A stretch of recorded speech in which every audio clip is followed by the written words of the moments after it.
It was 2:04 a.m. when the crunch of tires on gravel tore me from a restless sleep. The motion light flickered on, spilling a pale glow over our driveway. Through the blinds, I watched a black Mercedes glide in slow, deliberate silence, too polished, too foreign for our quiet suburban street. My stomach tightened the moment she stepped out. Lily. My wife. She looked uneasy, scanning the shadows before closing the door softly. Behind the wheel sat Andrew, her boss, his smirk unmistakable even in the dim light. He leaned across the seat, said something that made her blush, their fingers brushing a moment too long before she turned toward the house. The second the living room light flickered on, she froze. I didn't move. I wanted her to feel the weight of that silence, the kind that drowns you in your own guilt. She lingered at the porch, keys trembling, before finally stepping inside as if she'd entered a stranger's home. Her perfume, the one I gave her last Christmas, drifted through the air. "You're awake," she whispered. I didn't answer. I just looked at her, the wrinkled dress, the smudged lipstick, the hair tousled in ways that didn't come from work. "I told you, I had a client dinner," she said quickly, voice quivering. "It ran late." Still, I said nothing. My eyes shifted to the window where the Mercedes idled, Andrew's outline faint behind the glass. "Your boss usually drives you home at 2 in the morning?" I asked quietly. Her breath hitched. She tried to laugh. "It's not like that, please don't start." But she didn't know I'd already seen the cracks weeks ago.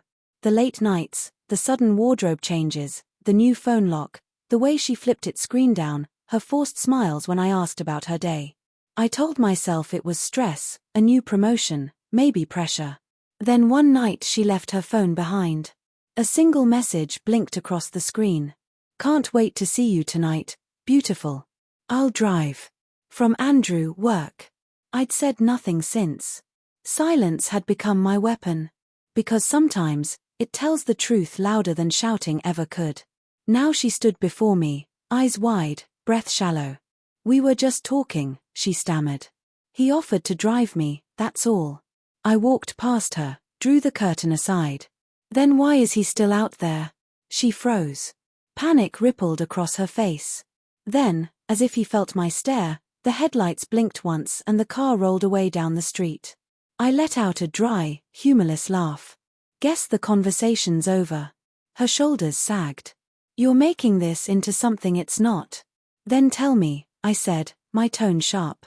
"What is it, Lily?" Because no woman comes home at 2 a.m. with lipstick faded and excuses rehearsed. Tears welled instantly. "It's not like that, I swear. We were with clients, and they left, and to discuss work." I cut in. "Over wine? With your hand on his arm?" That broke her. The tears spilled fast, voice cracking. "It just happened, okay? I didn't mean for it to. You've been so distant, always working, always tired." He was just there. The classic script. The cheater's defense. "So it's my fault now?" I asked, my jaw tight. "No," she whispered. "I just didn't know how to stop it." Silence fell again, heavier this time. The clock ticked in the corner, the only sound left in what used to be our home. I picked up my car keys, voice low.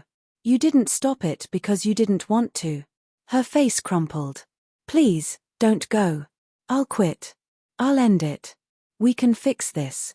But her words came from far away now. I'd already let go, maybe long before tonight. My eyes wandered across the room, the framed smiles, the couch where we'd laughed, the kitchen where we'd burned dinners and made up after fights. All of it suddenly hollow. I turned to her, my voice calm and final. "You made your choice when you got in his car." She tried to grab my arm. "Where are you going?" I gave her the only truth left. "Somewhere I don't have to wonder who's driving you home." Her sobs followed me out the door. The night was cool, empty, honest. I slid behind the wheel and started the engine. At the end of the street, I saw the black Mercedes again, parked under a streetlight, waiting. Andrew's face paled when he saw me. Our eyes met. I didn't shout, didn't slow, didn't even blink. I just smiled a small, tired, knowing smile and turned the corner. By morning, I was gone. Suitcase packed. Phone off. A note left on the kitchen table, just 6 words.